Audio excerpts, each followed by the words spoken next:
आज हम लोग पढ़ने वाले हैं एक ऐसा पार्ट जिसको आप मतलब आपको ना पहले से कोई आइडिया नहीं रहता है, मतलब पिछले जूनियर क्लास में पढ़े नहीं हो।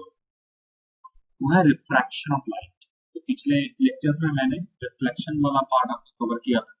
आई think that's clear to you. आज आया है आपका रिफ्रैक्शन। ओके, डेली लाइफ इसका बहुत सारे एग्जाम्पल है। तो धीरे धीरे जैसे हम लोग पढ़ते जाएंगे आपको पता चलता जाएगा कि कहाँ कहाँ रिफ्रैक्शन होता है, और ऐसे कि आप अभी फिजिक्स के रियल में आने वाले हो।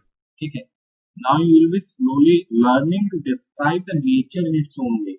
ठीक है, तो ये बहुत अच्छा टॉपिक है और मतलब बहुत इंपॉर्टेंट पार्ट है, बहुत इंपॉर्टेंट पार्ट है। और मैं एक चीज आपको पहले शुरुआत में बता देता हूँ, this video will not only cover the CBSE topic but the topics which are very important for the JEE level, खास करके आईआईटी वाला और नीट वाला, तो वो भी इधर कवर होगा। ठीक है, तो मैं बता दूंगा कौन सा पार्ट सीबीएसई वालों के लिए नहीं जरूरत है, कौन सा पार्ट जरूरत है मैं बता दूंगा। ओके, तो हम लोग आगे बढ़ते हैं। तो रिफ्रैक्शन ऑफ लाइट, ठीक है, देखो रिफ्रैक्शन ऑफ लाइट, देखो रिफ्रैक्शन ऑफ लाइट क्या कहता है? The phenomenon of bending of light rays at the interface of two medium, और यहाँ पे मीडिया कहोगे, ठीक है, plural form of medium is media. ठीक है, while traveling from one medium to another is called refraction of light। बड़ी ध्यान से सुनो, what is the interface? Interface is that boundary, मतलब इसको हम लोग इंटरफेस कहते हैं, ये वाला पार्ट। ठीक है, ये वाला पार्ट है interface. This is nothing but the boundary that separates the two given media। ठीक है, दोनों मीडिया को जो लाइन या फिर जो बाउंड्री सेपरेट कर रहा है हम लोग उसे कहते हैं इंटरफेस। तो मान कोई लाइट रे ऐसे आके गिरा, ओके, ऐसा गिरा। अब इसको इंसिडेंट रे कहते हैं, जो लाइट आके स्ट्राइक करता है सरफेस को। अब क्या होगा, ये लाइट रे मैं इसका नॉर्मल कैसे खींच सकता हूँ? मैं नॉर्मल पहले ही कहा था क्या है, जिस perpendicular to the reflecting surface, उसी को हम लोग नॉर्मल कहते हैं। तो इस लाइन का, इस इंटरफेस का परपेंडिकुलर तो ये वाला लाइन है, हाईलाइटिंग, ये वाला लाइन है। और इंसिडेंट रे नॉर्मल के साथ जो एंगल बनाता है उसको इंसिडेंट एंगल कहते हैं, या फिर एंगल ऑफ इंसिडेंस कहते हैं। This is angle I, angle of incidence. अब क्या होगा, लाइट रे को रिफ्लेक्शन में आपने पढ़ा था कि this will go like this following the laws of reflection, लेकिन इधर तो रिफ्लेक्शन नहीं हो रहा है। इधर हमें देखना है कि लाइट रे एक मीडियम से दूसरे मीडियम में जाने से क्या होता है। तो इसी को कहते हैं रिफ्रैक्शन। देखो लाइट रे को ऐसे निकलना चाहिए था, इस पाथ को फॉलो करना चाहिए था, मैं बताता हूं, उसमें आता हूं। लेकिन वो क्या रहा है कि लाइट रेज समवट बेंड करा है, ठीक है, सर्टेन एंगल में बेंड किया है। इस एंगल को हम लोग कहते हैं R, angle of refraction. Reflection नहीं लिख देना, ठीक है भाई, एंगल ऑफ रिफ्रैक्शन इसी को कहते हैं। अब आपको कुछ कुछ चीजें आपको नजर आ रही हो, तब इसको आप समझो, इसको आप समझो। पहला आपका ये वाला पार्ट क्या है, what is rarer medium, what is a denser medium. Basically मैं इसी वीडियो में आपको बताऊंगा बाद में रिफ्रैक्टिव इंडेक्स वाला कंसेप्ट, तो उसमें मैं सब एक्सप्लेन करूंगा रेयरर मीडियम, डेंसर मीडियम के, फिर भी जान लो कॉमन थिंग्स पर अप्लाई कर सकते हैं। Air is rarer medium, right, water is a denser medium. अभी एयर तो वाटर से रेयरर ही होगा ना डेंसर हो, रेयरर होगा। Basically those mediums which have high refractive index they are called denser medium. Actually कोई भी चीज में एब्सोल्युटली रेयर, एब्सोल्युटली डेंसर नहीं हो सकता है, this is the comparison. Rarer और डेंसर मीडियम आप तभी कह सकते हो जब देयर आर टू मीडिया और more than two media present, क्योंकि इसको कंपैरिजन से कहा जाता है। तो इसको ये वाला जो मीडियम है ना, this is air, light is coming from air, this is rarer, और इसको मान लो मैं कहता हूँ वाटर है, ये वाला पार्ट, ये वाला वाटर है, this is denser medium. Okay, अब you need to remember this. Whenever light travels from a rarer to a denser medium, मान लीजिए एयर से वाटर आया या फिर एयर से डायमंड के अंदर गया, एयर से ग्लास के अंदर गया, the rays of light will bend towards the normal.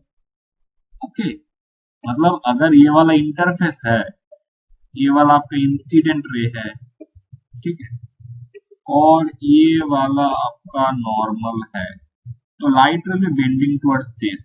Okay, rare to denser. और उल्टा केस जब होता है, जब डेंसर से रेयर, वो भी तो हो सकता है ना, डेंसर से रेयर, अब डेंसर से रेयर जब होगा तब क्या होगा कि मान लो ये वाला है इंटरफेस और ये इंसिडेंट रे, ये वाला डेंसर मीडियम है, ठीक है, तब क्या होगा, मान लीजिए अगर ये वाला आपका नॉर्मल है, this will bend away from the normal, मतलब ऐसे बेंड हो जाएगा, देखो नॉर्मल से ज्यादा बेंड हो गया ना इस तरफ। तो इस केस में, बेसिकली इस केस में आई आर से बड़ा होता है और इस केस में आई आर से छोटा होता है, ठीक है। ये वाला कहा क्या है, रेयर टू डेंसर, और ये वाला डेंसर टू रेयर। बाद में मैं और भी बताता हूँ इसके बारे में। अब आप देखो, अब मान लो ये वाला मीडियम आपका था ही नहीं, अब ये वाला अगर मीडियम नहीं रहता तो फिर लाइट रे जैसा आ रहा था वैसा ही निकल जाता। ओके, मैं अगर पूरा पार्ट मिटा दूं,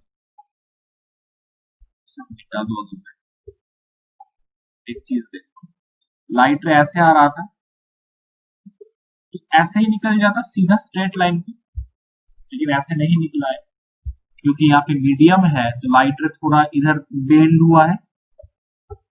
अब ओरिजिनल पाथ और थोड़ा जो बेंड होके मतलब रिफ्रैक्टेड पाथ, इन दोनों के बीच का जो एंगल है, इसको हम लोग रिप्रेजेंट करते हैं इस साइन से, डेल, इसको कहते हैं डेल, ग्रीक सिंबल है, तो इसे कहते हैं हम लोग एंगल ऑफ डेविएशन। देखो इधर दिया है एंगल ऑफ डेविएशन, बेसिकली ये फॉर्मूला आपको लगेगा नहीं अभी, ठीक है, आई माइनस आर लगेगा नहीं आपको, तो बाद में पता चलेगा कि बेसिकली जब भी डेविएशन होता है तो angle becomes 180 degree minus 2i, prove करा जा सकता है, that is not thing.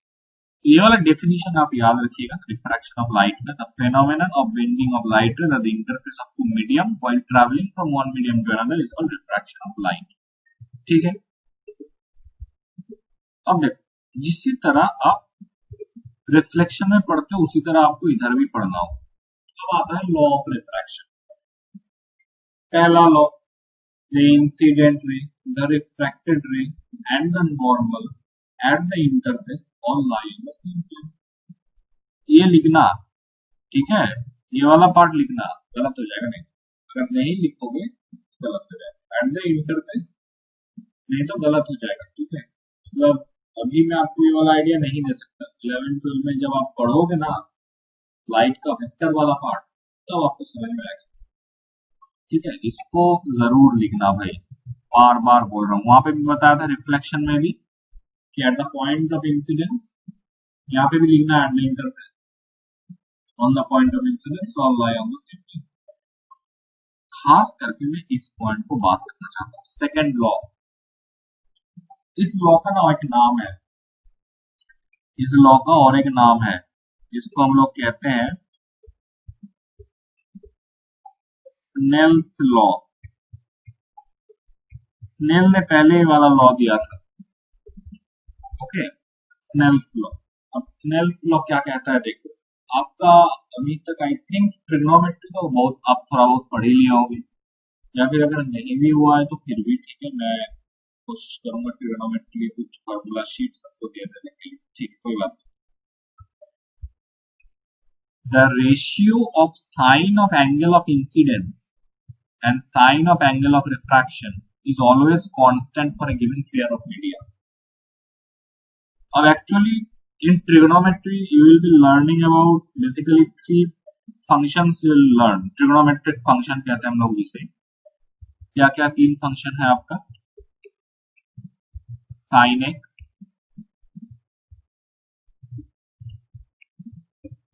cos x और tan x. इनका पूरा नाम साइन तो हम लोग शॉर्ट में लिखते हैं, इसका पूरा पार्ट ये वाला होता है SINE. तो जब आप लिखोगे ना तो आपको SINE लिखना चाहिए. सिंपल SIN लिख दोगे तो नहीं होता है. ठीक है. कॉस, इसका पूरा नाम है कोसाइन, को और फिर साइन, कोसाइन. टैन मतलब टैंजेंट. और इसका तीन और डिपेंडेंट फंक्शन आता है जो है आपका साइन का आता है कोसेक, कोसिकेंट कहते हैं कोसिकेंट. कॉस का आता है सेक जो कि रेसिप्रोकल्स होता है ना, मतलब cosec x equals to 1 by sine x. Secant x मतलब sec x equals to 1 by cos x. और cot x equals to 1 by tan x. Cotangent कहते हैं. कॉट मतलब कोटैंजेंट. आपको एक काम करना है,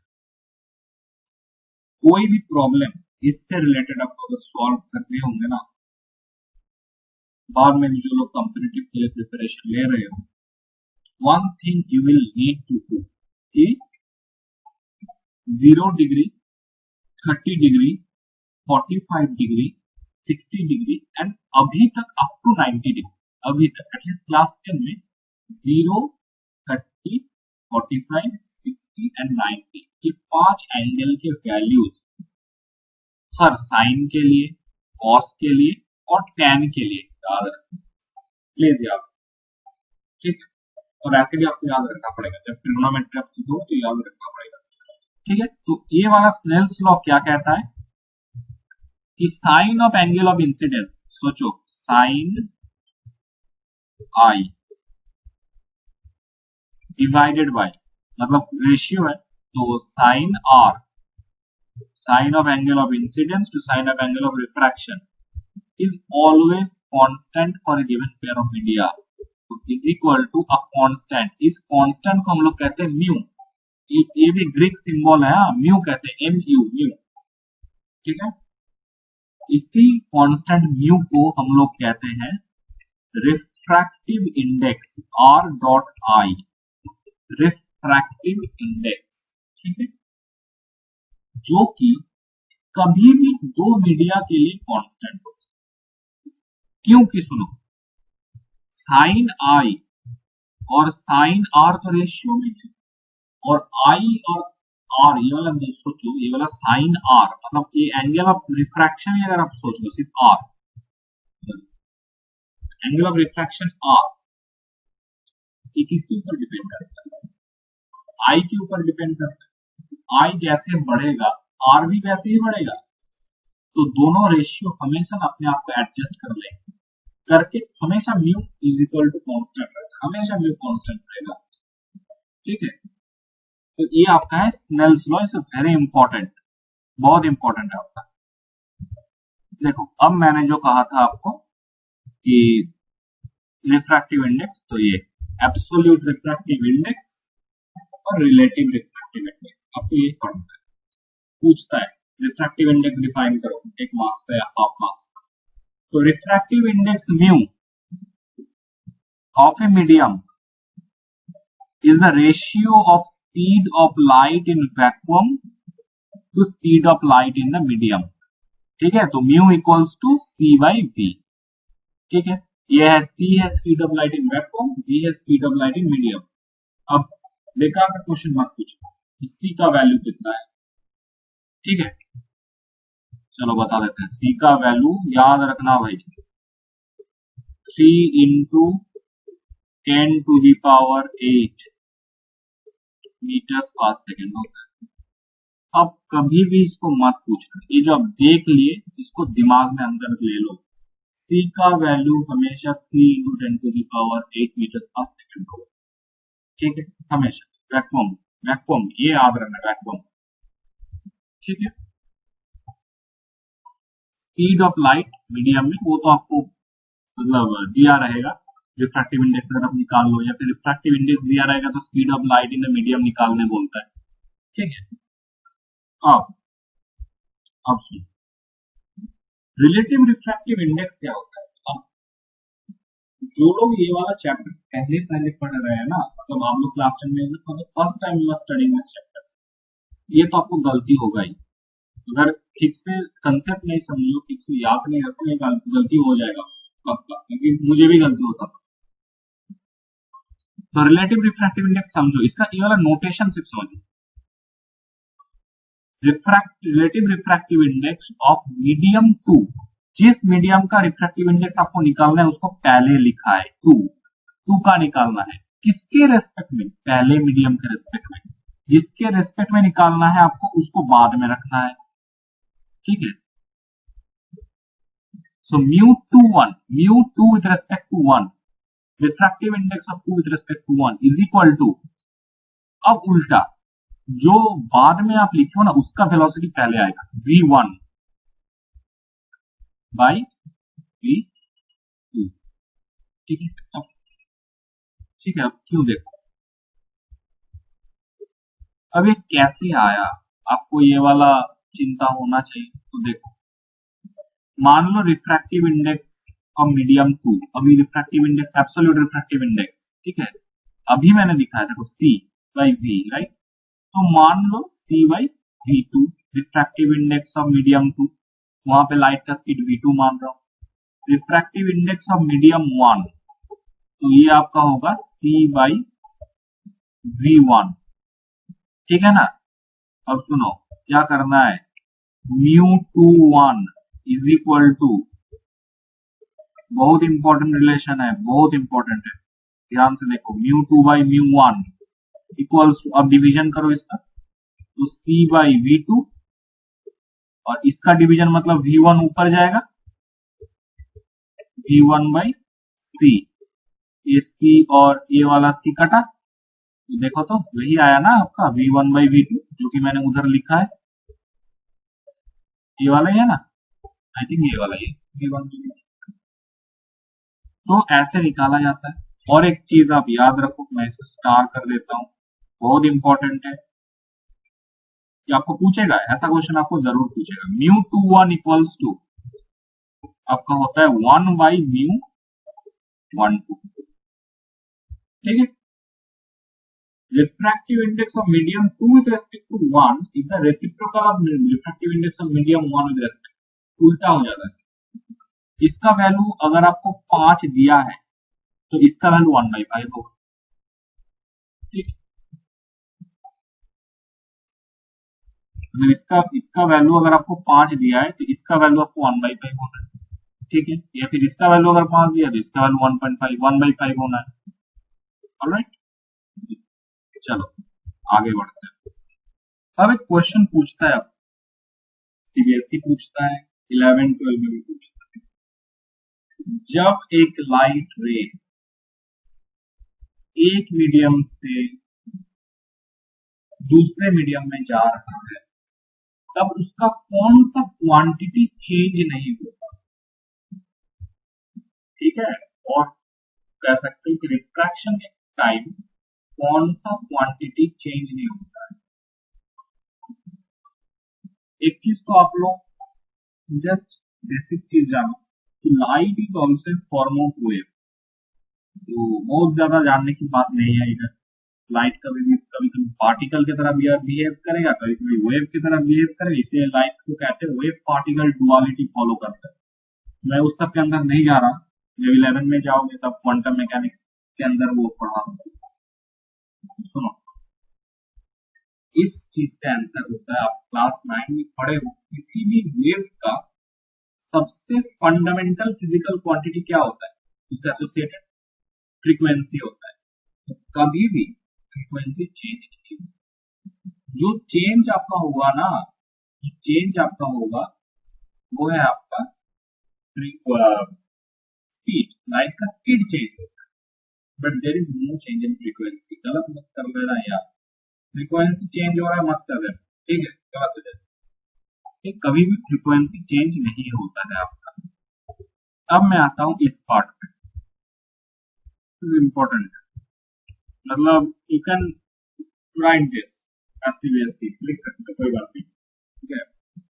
कॉची का फॉर्मूला, एक Cauchy's formula is very important. मतलब अब इसके बाद वाला जो चैप्टर है ना, human eye and the colourful world, वहां पे देखिएगा to be using this Cauchy's formula. और कुछ नहीं जानना पड़ता, कैसे आता है नहीं आता है मैं नहीं जाऊंगा अभी, ठीक है। तो क्या हो गया इसके वाला देखो, this is just simple relationship between refractive index and the wavelength, ठीक है। एक पर्टिकुलर मीडिया के लिए रिफ्रैक्टिव इंडेक्स और वेवलेंथ के अंदर का जो रिलेशनशिप है, देखो refractive index mu, mu is equal to A plus B by lambda square plus C by lambda to the power 4, lambda आपका वेवलेंथ है, ये तो आपको पता है वेवलेंथ है, and these are constants, A B C आपका कांस्टेंट है, तो कुछ नहीं, ठीक है। अब सुन, मान लो बेटा, मान लो कि हायर पावर्स ऑफ लैम्डा, इसको मैं नेग्लेक्ट कर रहा हूँ, इसको मैं नहीं ले रहा हूँ, अब इधर से काट दो इस इक्वेशन, इक्वेशन आपका क्या आया, mu equals to A plus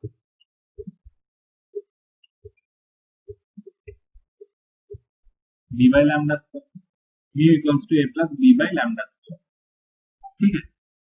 जो थोड़ा बहुत मैथमेटिक्स तो आप जानते हो कि इसको हम लोग कह सकते हैं कि कांस्टेंट है, इसका तो कोई वैल्यू इसके ऊपर नहीं आ रहा है, इसका भी कोई इफेक्ट इसके ऊपर नहीं, ये तो हमेशा कांस्टेंट। चेंज क्या हो सकता है, this part can only change, lambda तो डिफरेंट हो सकता है लाइट का, डिफरेंट रेज के लिए डिफरेंट होगा, राइट। तो इसके ऊपर म्यू का वैल्यू डिपेंड करता है, इसलिए देखो प्रोपोर्शनलिटी दिया है कि mu's value inversely proportional to lambda square. अब ये मत बोल देना कि inversely proportional to 1 by lambda, ये गलत हो जाएगा बात, ठीक है। Be very specific during solving problems and studying physics, be very specific. अगर कहते हो डायरेक्टली प्रोपोर्शनल है, then you can say 1 by lambda square, mu is directly proportional to 1 by lambda, but mu is inversely proportional to lambda, be very careful. तो यही आपका कोचीज formula. अब यहाँ से आप एक चीज बताओ, लैम्डा का वैल्यू जब बढ़ेगा, मान लो 450 नैनोमीटर था, 650 नैनोमीटर था, रिफ्रैक्टिव इंडेक्स क्या होगा, बढ़ेगा या फिर घटेगा, इनवर्सली प्रोपोर्शनल है तो वेवलेंथ जब बढ़ेगा रिफ्रैक्टिव इंडेक्स घटेगा, ओके, रिफ्रैक्टिव इंडेक्स घटेगा, ओके। तो चलो अब आगे बढ़ते हैं हम लोग इधर से, ठीक है। अब सुनो, ये वाला जो आपका पार्ट है real depth and apparent depth, ये आपका सिलेबस में नहीं है, तो जो लोग बेसिकली आईटी या नीट के लिए फोकस कर रहे हो, यू कैन मतलब listen to this part, okay, बाकी लोग स्किप कर सकते हो, लेकिन जान भी सकते हो, कोई बात नहीं है, ठीक है। रियल डेप्थ एपरेंट डेप्थ क्या होता है, कभी ख्याल करना कि एक्चुअली ना, अगर मतलब मछली पकड़ने जाते हो या फिर एक्वेरियम अगर घर में है, तो ऊपर से एक्वेरियम के ऊपर से ना नीचे मछली को देखो, यू विल फील कि मछली ना जैसे जिस एक्चुअली जहां पे है उससे थोड़ा सा डिस्टेंस नजर आता है ऊपर की ओर, थोड़ा पास लगता है आपकी आंखों के सामने, क्यों होता है, रिफ्रैक्शन के कारण होता है। क्या होता है देखो, ठीक है, एक्चुअली मछली इधर है, एक ऑब्जेक्ट है, इससे रे गया, स्ट्राइक किया इंटरफेस पे, now this is what denser medium, ये तो डेंसर वाला पार्ट, डेंसर मीडियम तो रेयर जा रहा है, तो नॉर्मल से देखो एवे गया है, ओके, नॉर्मल से एवे गया है। अब सुनो, बट इट सीम्स कि ये वाला अभी एक ऑब्जेक्ट है, राइट, ऐसा लग रहा है मानो कि लाइट रे एक्चुअली इधर से आ रहा है आपका, ठीक है ना, लाइट रे आपका इधर से आ रहा है, तो मैं आपको ना इधर बहुत ज्यादा डेरिवेशन पार्ट नहीं दिखाऊंगा, सिर्फ ये वाला पार्ट जान के रखो कि कभी भी ऐसा दे दे कि आप ऑब्जर्वर रेयरर मीडियम में हो और ऑब्जेक्ट जिसको आप देख रहे हो वो डेंसर मीडियम में है, तो तब रिफ्रैक्टिव इंडेक्स होता है आपका real depth upon apparent depth, ठीक है। डेरिवेशन में आपको नहीं दूंगा प्लीज, ठीक है। Now what is shift, what is shift, shift is nothing, ये वाला dr जो है रियल डेप्थ माइनस ये वाला एपरेंट डेप्थ, ये वाला है शिफ्ट, मतलब ये जो डिस्टेंस है एक्चुअली ये वाला distance is called your shift S. Shift equals to 1 by, मतलब एस इक्वल्स टू आपका होता है 1 minus 1 by mu into H. ठीक है, इसको याद रखो। और एक चीज आपका जो आता है, ये वाला पार्ट तो आई थिंक आप कॉमन सेंस से अप्लाई कर सकते हो, क्योंकि देखो तो चेंज हो गया पोजीशन। ऑब्जर्वर अभी डेंसर मीडियम में है, ऑब्जेक्ट रेयरर मीडियम में है, तो उल्टा हो जाएगा ना। तब अब क्या होगा, अब एपरेंट डेप्थ ज्यादा हो जाएगा रियल डेप्थ से। तब देखो ये वाला फार्मूला आएगा आपका mu equals to H test by H, मतलब म्यू इक्वल्स टू अब हो जाएगा apparent depth by real depth. ठीक है, तो बहुत कुछ बात नहीं है, तो मैं इसके ज्यादा अंदर नहीं जा रहा। Real depth apparent depth this are not in your syllabus. Okay, अभी this is also not in your syllabus, फिर मैं पढ़ा देता हूँ। This is very easy actually. Okay, समझो इसको, दिखाता हूँ कैसे होता है। सुनो, मान लो दिस इज द इंटरफेस, ठीक है, this is the interface, this is denser medium. Okay, this is denser medium, पानी मान लो, पानी है, this is denser and this is the rarer medium. A ray is coming, आया, let us draw normal, normal खींचा तो कैसे निकलेगा, ऐसे। अब मान लो मैं और एक रे को ड्रॉ करा, अब इसका एंगल ऑफ इंसिडेंस इससे ज्यादा है, तो फिर ये ऐसे निकलेगा। तो ऐसे देखो, जैसे जैसे आएगा ना वैसे वैसे देखो, जैसे इस हॉरिजॉन्टल जो लाइन है एक्स एक्सिस से, मैं इसको मान लूं इसके रिफ्रैक्टेड रे इसके पास आता जा रहा है, तो एक टाइम ऐसा आएगा ना, एक पर्टिकुलर इंसिडेंट रे के लिए आपका रिफ्रैक्टेड रे 90 डिग्री एंगल बना लेंगे इसके साथ, नॉर्मल के साथ। जो मैंने करा था, आई थिंक आप लोग जानते हो, ग्रेजिंग इंसिडेंस, सॉरी तो कहते हैं, गलत बोला, ग्रेजिंग रिफ्रैक्शन कहते हैं, ठीक है। तो इसका छूटे निकल जाएगा 90 डिग्री बना के। अब जिस एंगल ऑफ इंसिडेंस, ये वाला आई सी कहते हैं हम लोग, जिस एंगल ऑफ इंसिडेंस के लिए रिफ्रैक्टेड रे 90 डिग्री एंगल बनाता है नॉर्मल के साथ, उसको कहते हैं क्रिटिकल एंगल। देखो लिखा है, this is very important, critical angle. जिस एंगल ऑफ इंसिडेंस के लिए रिफ्रैक्टेड रे 90 डिग्री बनाएगा उसको हम लोग कहते हैं क्रिटिकल एंगल, ठीक है। बट इसके बाद क्या होगा, बहुत अच्छी तरह देखो, दिस इज द नॉर्मल। अब क्रिटिकल एंगल से जब इंसिडेंट एंगल ज्यादा हो जाएगा ना, तब किसी भी एंगल ऑफ इंसिडेंस के लिए और बाहर निकलेगा ही नहीं लाइट, अंदर रिफ्लेक्शन हो जाएगा, पूरा रिफ्लेक्शन हो जाएगा। इसी फेनोमेनन को हम लोग टोटल इंटरनल रिफ्लेक्शन कहते हैं, ठीक है। देखो क्या लिखा है, when angle of incidence exceeds the critical angle the light rays come back in the same medium after reflection from internal reflection। Angle of incidence को एक्सीड कर जाएगा जब क्रिटिकल एंगल को, तब पूरा रे और रिफ्रैक्शन नहीं होगा, रिफ्लेक्शन हो जाएगा, ठीक है। टू कंडीशंस आपको पूछता हूँ, दो कंडीशन बताओ कि टोटल इंटरनल रिफ्लेक्शन हर बार क्या है। पहला कंडीशन आपका है कि the light ray must travel from denser to rarer, denser to rarer जाना है, रेयरर टू डेंसर नहीं होगा। पहला तो ये आपका कंडीशन है। सेकंड कंडीशन ये है कि angle of incidence must exceed the value of critical angle, critical angle को एक्सीड करना है, नहीं तो नहीं होगा, ठीक है। सो दिस इज द फंडा ऑफ टोटल इंटरनल रिफ्लेक्शन। अब देखो टोटल इंटरनल रिफ्लेक्शन के ऊपर बेस करके कुछ फेनोमेना होता है, इसको देखो भाई, ये एक्चुअली पानी में है, ठीक है, देखने में लग रहा है कि this is hanging in mid air, देखो इसे कहते हैं looming. This happens because of total internal reflection. Cold region पे खास करके नजर आता है ये, ठीक है, कोल्ड रीजन पे। हॉट डेजर्ट से क्या नजर आता है? टोटल इंटरनल रिफ्लेक्शन के बारे में पता है? मिराज, मिराज नजर आता है। क्यों आता है नहीं आता है वो आप डिटेल में बाद में पढ़ोगे। तो ये लूमिंग है, मिराज फॉर्मेशन होता है। अब ये वाला जो पार्ट है ऑप्टिकल फाइबर, ये वाला पार्ट मैं अभी नहीं बता रहा हूँ आपको।